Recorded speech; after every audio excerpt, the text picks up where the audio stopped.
Okay, a blessed day, everyone. Welcome to our lecture video again. Today, we will be talking about the universal properties of language. This is a very good introduction to any courses related to language. So, when you say universal, it means it is a shared principle. Universal properties means shared principle to any languages, no matter how they differ in some features. They really have shared principles, or what we call as universal properties. Just like a charger for the cell phone, when you say universal charger, it means it will suit to any models of cell phones. So like here in language, we have properties that be will be or we have properties that will be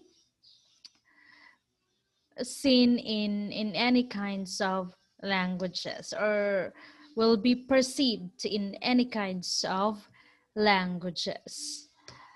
Okay, so although different languages use different sets of sounds, their sounds are organized and combined according to few principles. So imagine different languages like Spanish language, Korean language, English language, Germanic language, French language. So by that, with our very little knowledge of their language, we can even conclude that there is really a different sets of sounds. So no matter if there are different sets of sounds, there are also principles that are shared between those languages.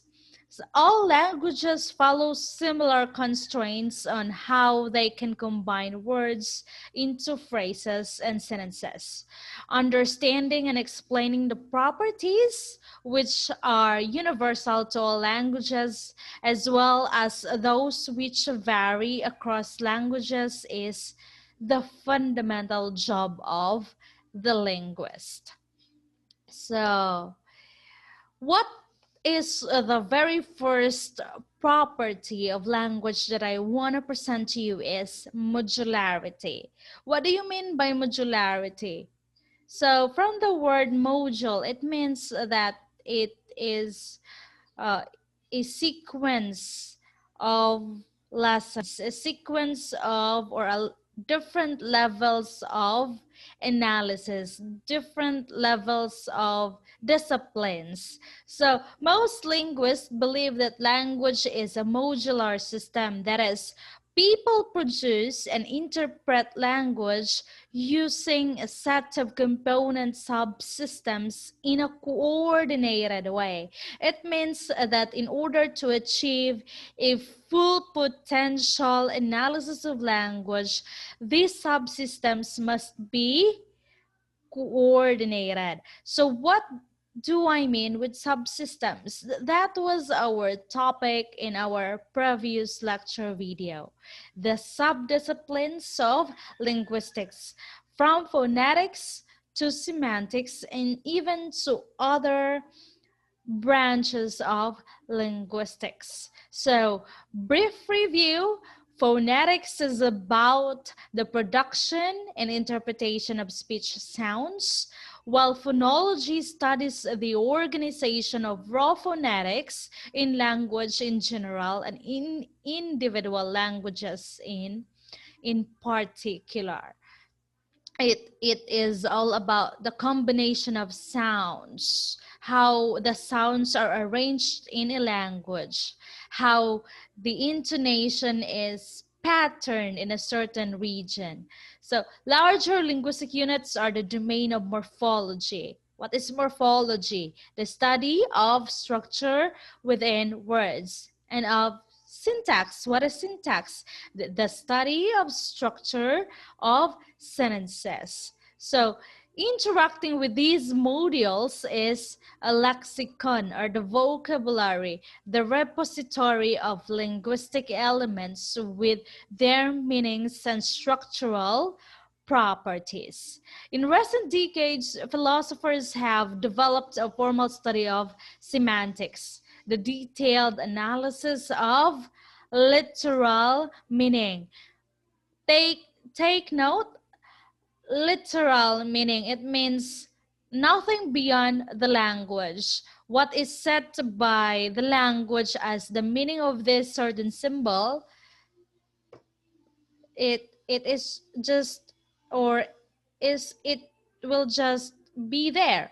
Like, for example, the word microphone, so, or the word sky. When you say sky, it's what we see above. When we say table, it's a furniture used for dining. Uh, when we say clock, it is a home accessory. So unlike in the analysis of the meaning beyond the language, like in discourse, the organization of language above and beyond the sentence is being analyzed. It means that the context in the discourse level of language analysis is really considered. It has been recognized by most linguists as another important subsystem of language. And discourse level of language analysis is the most vital in my bias, since this is what we are applying every day as we are communicating. We don't really go into the details of phonology, phonetics, syntax, but when we are communicating, but we are more concerned with the situations we are into, with whom we are talking with. So we suit our language to the situations or to the context of communication in order for us to be effective. Though phonetics, morphology, and syntax, they are also necessary. For example, in phonetics, if you miss to pronounce one single sound, or you might also be understood. Like, for example, when you say, where's the map? So instead of saying, where's the map? You said, where's the mop? So probably the person who heard you might give you the mop used for cleaning, not the map used for adventures. So single sound that you mispronounce may hinder effective communication. So phonetics and phonology is also important, as well as morphology and syntax. But always remember that in communication, context really is very important. Like, for example, you are cleaning. You are cleaning at the moment, and then you said, where's the map? So even if you mispronounce the word, the people around you might perceive that you are just looking for the map, not the map, because of the context, because of the situation that you are cleaning. That's how important context is in communication. Okay, so the next universal property that I want to present is the constituency and recursion. What do you mean by constituency? It means that language has constituents, like the constituents verb, or in a sentence we have the noun phrase and the verb phrase. So in the noun phrase, you can have the determiner and the noun or the pronouns. since pronouns are substitutes of nouns. And then the verb phrase, you can have the verb and the noun phrase and any uh, uh, prepositional of phrase. So all languages are organized into constituents, allowing more complex units to enter structures where simpler ones are also possible. So we can say in English, she sat down, this, or the smart woman sat down. So we substituted the word she to we substituted the pronoun she with woman, since she is a pronoun and the woman is a noun. So we can change these constituents. We can interchange these constituents. However, in the second sentence, we put an adjective before the noun, the smart woman, so another constituent. So that is still fine because it describes the woman. So it is still part of the noun phrase. So sat down is already our verb phrase. So if you want to change the verb, you can say the smart woman ate banana. The smart woman eats banana. The smart woman went to the market. So the same verb, sat, eats, and went are verbs. So the same constituents. The tall, dark-haired, smart woman. So another adjective, there is an adjective series before the noun woman. It's still fine because it is describing the woman. So any adjectives before the word woman can be added as long as it is qualified to be a description of the woman with the bright red sweater and pearl necklace sat down. So there are a lot of constituents inserted. Next, constituents can be replaced by other constituents, but you can't replace a constituent with a series of words that is not a constituent. For example, she is smart. She's beautiful. I'm replacing smart with beautiful. The same. They are all adjective. They are both adjectives. Sheila is smart. Sheila is beautiful. The word she is now replaced with Sheila. So the noun and the pronouns are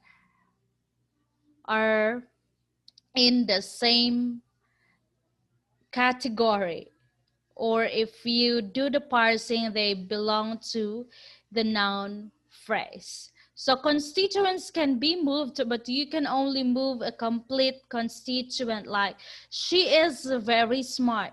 It is possible that you can move it to very smart she is, but never smart she is very. So you can also apply this to active sentences and then move or change, convert the active sentence into a passive sentence. For example,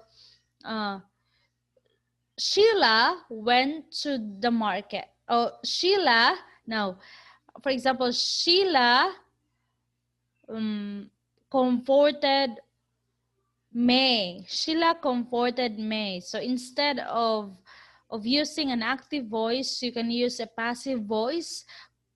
May was comforted by Sheila. So there is a movement of constituent. Being composed of constituent also allows languages to be recursive. What do you mean by recursiveness of language? For example, he was tall into longer sentences like, he was tall and strong and handsome and thoughtfulness and a good listener and all. Or to embed glosses as in, this is the mouse that nibbled the cheese that lay in the house that Jack built. So, you mean recursion language is infinite.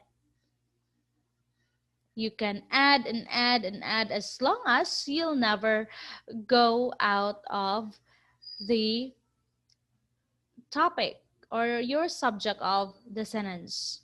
Do not be misled, or do not go outside the meaning that you wanna convey. So the recursiveness of language has profound implications. First, it means that no one can learn a language by memorizing all sentences of that language. So there must be some explanation for how human beings are able to learn them. That's why it is very hard for us if we are trying to study Spanish language and we started to memorize those basic expressions like hola, buenos dias. Yes, we are just memorizing. And it's really hard for us to have a recursive use of language, because we stick into our memorization technique. We're hooked up with what we memorized. So there must be some explanation for how human beings are able to learn them. Of course, we learn the language easily by immersion or by exposure to the language itself. We learn easily if we are immersed with the native speakers of the language. For example, you are subjected to formal instruction of Spanish language for how many months? For just 6 months.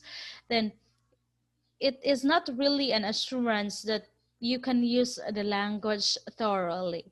But if you are given a chance to be immersed or to live in a country where the Spanish language is used as the language or day-to-day language of that certain country, therefore there is a higher tendency that you will learn the language because you are learning through practice or exposure. So the human brain is finite, but recursiveness that is capable of producing and understanding an infinite number of sentences. So the capacity of our brain is finite. There's no limit. As long as we continue to learn, as long as we continue to explore, then there is a tendency that we will learn more languages, or we will be able to produce a language. Like in the English language, if you are always communicating, uh, subconsciously, or you cannot even notice that you are already a good communicator, even without your knowledge that you are doing such, or you're doing good with the language production. Okay, next property is discreteness. What do you mean by discreteness? Unique, distinct. So their language is distinct in even in every individual. Like we Filipinos are using the same language. We here in Cebu are using the Cebuano Visayan language. But even if we are living in the same geographical area or one island, there is no assurance that you are you are using or you are producing the same sound.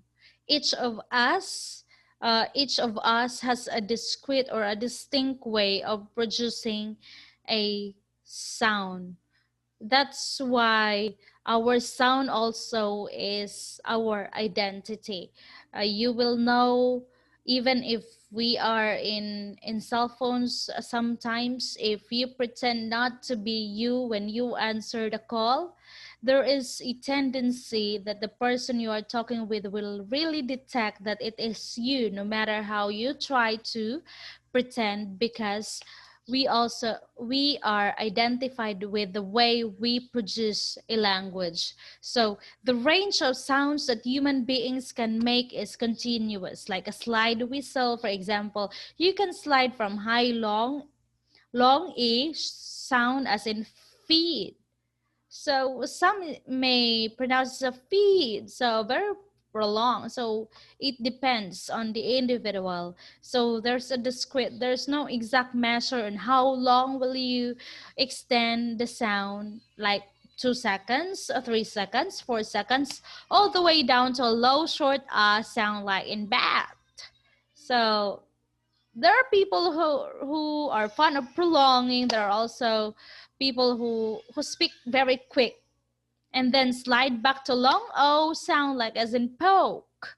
So all in one continuous glide. So furthermore, children in the first year or two of life learn to pick out words from the stream. Please take note, from the stream of speech with no instruction. So we learn our intonation, we learn how we produce our accent, the pitch, our juncture. We learned it mostly not from formal instruction, but from the environment we are into, or from the people we are always communicating with. So beware if you are a mother and then you are exposing your child to movies, for example. There's a tendency that your child will be mimicking the sound of Thailanders. So I heard that story from my student before, who is already a mother. Then she told me that she cannot really completely understand what her child is talking because the sound is mimicked from the Thai movies she is always watching. So next property is productivity. What is productivity? If the novel word is formed according to the morphological and phonological rules of its language, and it is understandable in context, it is a bona fide word, even if it's not found in a dictionary. It does not mean that it is not yet found in a dictionary, it is not yet a valid word. As long as it is understood in a certain community, then that is a word. That is the meaning of productivity. Every day, people in a certain society can coin a new word. Just like in our pandemic season, there are a lot of words created like enhanced community quarantine. So another is webinar, another is new normal, another is what?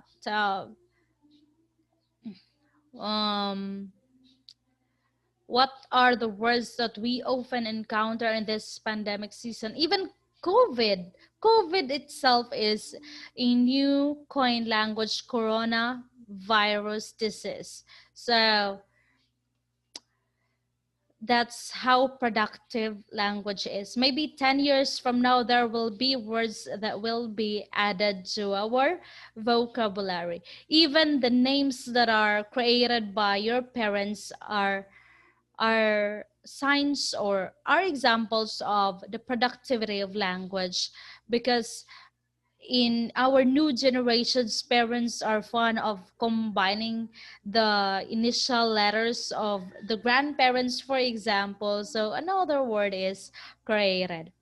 The productivity of language comes from more than just the ability of speakers to coin new words. Sentences can become indefinitely long by adding modifiers. For example, a great, big, huge, beautifully designed, skillfully constructed, well-located new building. So there are a lot of modifiers before the noun or the subject building. So we have great, big, huge, beautifully designed, skillfully constructed, well located, new. So how many? I guess 7. So That's how productive language is. From the thought of new building, then it is extended by the modifiers, or by including one sentence in another over and over again. He said that, she said that, I said that, they believe that, you told us that. So just like in Cebuano Visayan, ingon si kuan nga ang kuan kuno gikuan ni kuan. Kay dili pa kuan si kuan kung kuano ni kuan. So just like that. So since languages place no limits on the use of these recursive processes, all languages are potentially infinitely productive. That's why I really love language, because once you play with it, the more relationships you will have, or the more you know how to play a language, uh, the more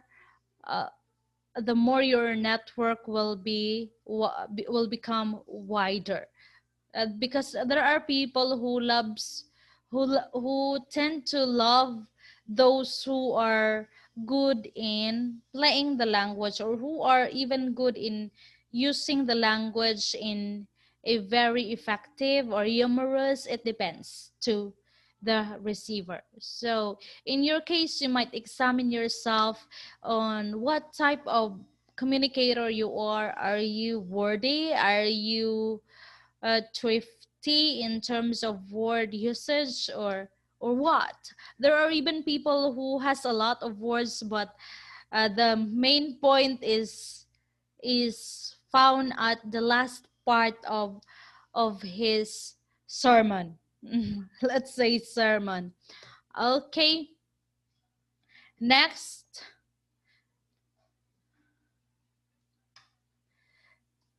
We have arbitrariness. You have already a brief idea about arbitrariness, since I discussed this as we define the word language.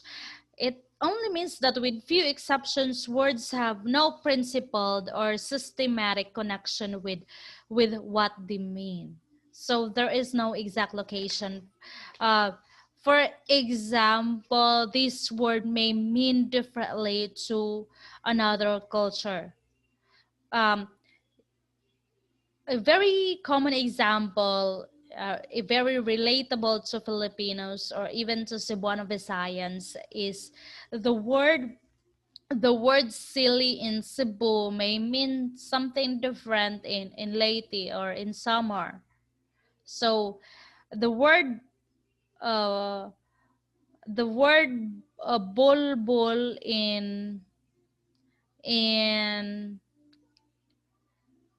Iloilo, I guess in Iloilo or Hiligaynon, is just the hair of the skin, not really the hair of the private parts, unlike in Cebuano Visayan. So that's the example of arbitrariness. So there are a lot of examples, like langgam the in Manila or in NCR is ant, and langgam in Cebuano Visayan is bird.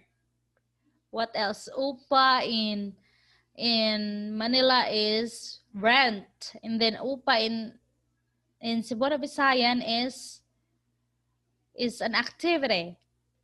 Okay, so there are a lot of words. Those are just few examples. Even onomatopoetic words for sounds like ding dong and click that are supposed to sound like noise to the name actually vary from from language to language. So we just use ding dong because it is the very common sound of a doorbell, or click, it is a very common sound of what? Of a click click click of a clock? Tick tock tock. Or how your dog barks. Ow, ow, ow. In other countries or other breeds of dogs may bark in different form of barking. So in English, for example, a dog says bow wow or maybe woof woof, but in Hindi it says boo boo. Greek dogs say gov, and Korean dogs say mung mung. People perceive these sounds through the arbitrary sound filters of their respective languages. So even something as seemingly objective as a dog's bark is in fact represented arbitrarily in a language. So a very simple way of understanding arbitrariness is our word may mean something different to different language groups of people. Okay, another property is reliance on context. It relies on context. That's what I said earlier. The same sequence of sounds can represent different concepts in the same language. How are you able to figure out which meaning I intend when I say one? One. When I say one. I know.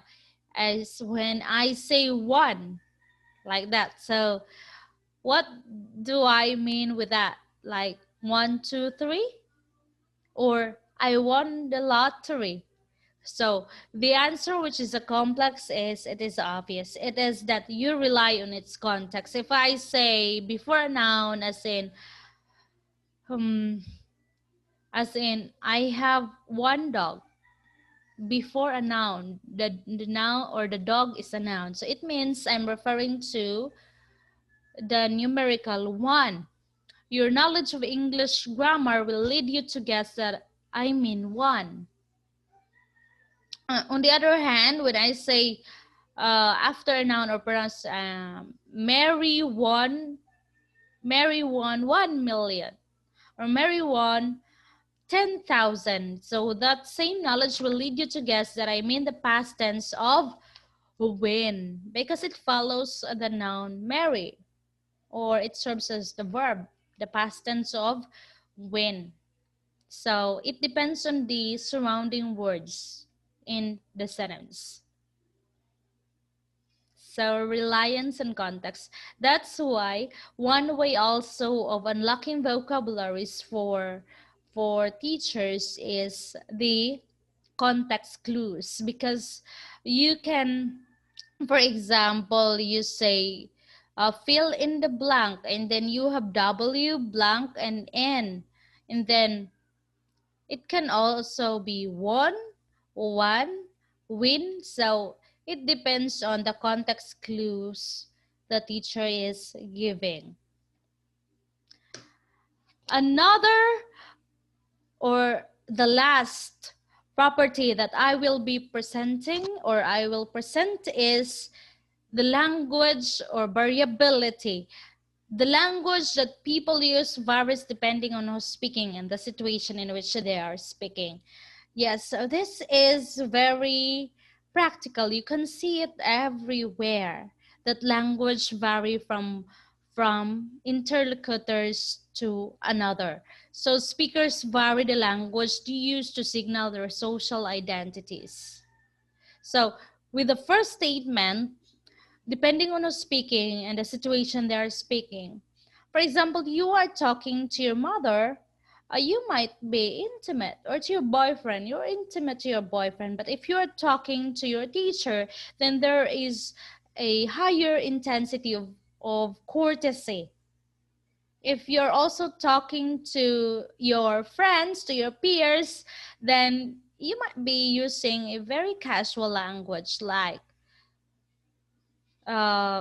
those bullying words you are using often with your peers. So it depends. So let's suit our usage of language to whom we are talking with, to avoid misunderstanding. Because if you are subjected to a job interview, for example, and then you are uh, answering to the interview questions in the same way you answered your friends in your gigs, then probably you might not be hired, because you are conversing in a way that is so casual instead of being formal. So speakers vary the language they use to signal their social identities. That's why people who are often speaking with the use of the English language are what do you say, are labeled as middle class, or are labeled as rich in previous generations.